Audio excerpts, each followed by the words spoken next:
Back in August of 1990, a deep shadow fell over a sunny Florida college town. Over just 4 terrifying days, a string of brutal murders completely shattered a community's sense of peace, leaving behind a scar that honestly is still there today. This is the story of the Gainesville Ripper. But we're actually going to start this story at the end. Those were the final words of Danny Rolling. He sang them in this really haunting Louisiana drawl as the state of Florida executed him on October 25, 2006. For 3 whole minutes, he just sang as the lethal drug started to flow into his system. It was a final, totally bizarre performance from a man who always craved the spotlight. And this is where the contrast is just so chilling. Rolling's death was methodical. It was calm. It came after a last meal of lobster tail, shrimp, and even a strawberry cheesecake. But his victims? They were ambushed in their sleep, bound with duct tape, terrorized, and then brutally stabbed with a Marine Corps K-bar knife.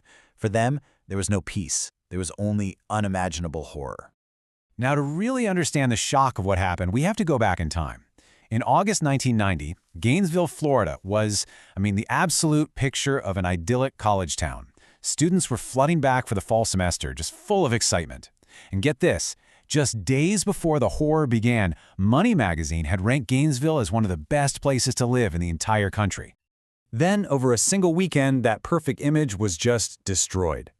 The terror started on Friday, August 24th, when 2 17-year-old freshmen, Christina Powell and Sonia Larson, were discovered. The very next day, 18-year-old Krista Hoyt.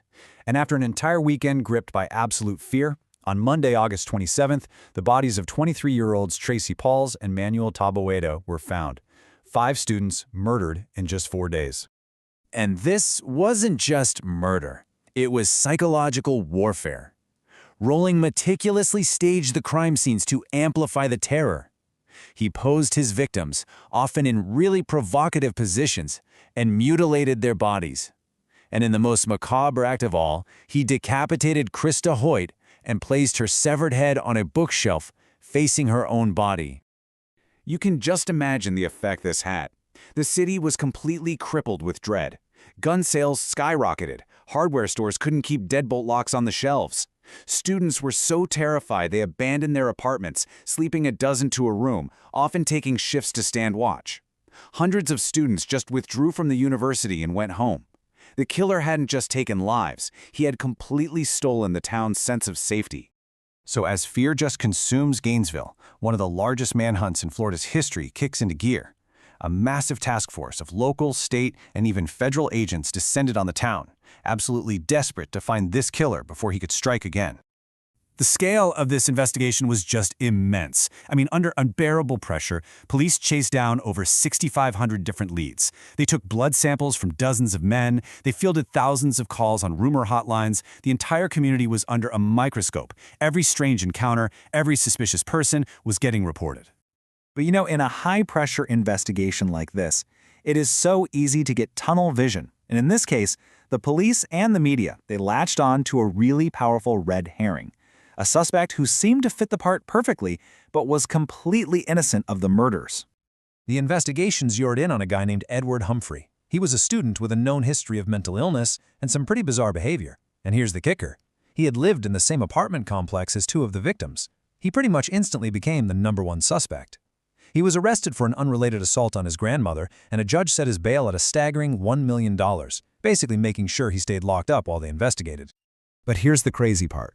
While the public's attention was glued to Edward Humphrey, the real killer was already in police custody.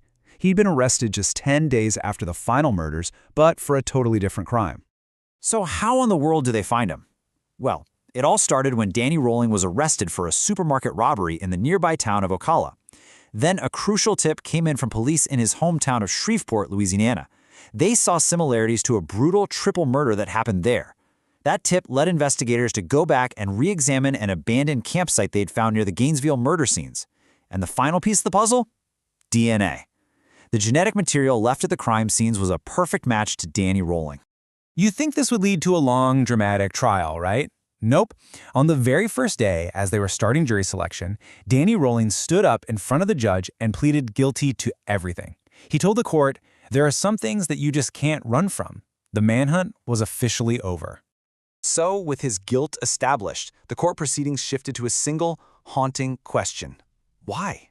The sentencing phase became this deep dive into the life of Danny Rolling, trying to understand the man behind the monster. His defense attorneys, well, they painted an absolutely grim picture. They presented evidence of a horrific childhood that was just dominated by his father, who was a police officer. Testimony described constant physical beatings, psychological torment where he was ridiculed for everything, right down to the way he breathed, and a mother who, even though she left the home multiple times, just failed to protect him. His defense argued this abuse created a severely disordered individual. So this created the central conflict for the jury. On one side, you have the prosecution with what they call aggravating factors. The crimes were heinous, they were cruel, and they were premeditated. But on the other side, you have the defense's mitigating circumstances, a life of horrific abuse and severe mental illness. The jury had to decide which of those carried more weight. Shortly before he was executed, Rolling gave one final confession. He sent a written statement to authorities in Louisiana admitting to the 1989 Shreveport murders of the Grissom family. Another man had been a suspect in that crime for a long time. He wrote, "I and I alone am guilty," finally clearing an innocent man's name. The execution of Danny Rolling provided a legal end to the case, but the story doesn't just stop there. For Gainesville, the murders left this profound and lasting shadow that really reshaped the entire community forever. The fear of 1990 is now literally woven into the town's history. To this day, there's a large memorial wall on 34th Street that is constantly being repainted by students and residents with the names of the 5 victims. It's a permanent reminder of the lives that were lost and the week that changed Gainesville forever. And the impact of this case spread far beyond Florida. It forced universities all across the country to completely overhaul their campus safety protocols. It changed how law enforcement investigated serial crimes. It really became a chilling case study on how evil can just erupt in even the most peaceful places. And, as a piece of cultural trivia, the terror in Gainesville directly inspired the screenplay for the blockbuster horror film Scream. So the legal case is closed, and the killer is gone, but the story lives on in the memory of a town. And this leaves us with a really difficult question. How does a community ever truly recover from a trauma so profound that it becomes a part of its very identity?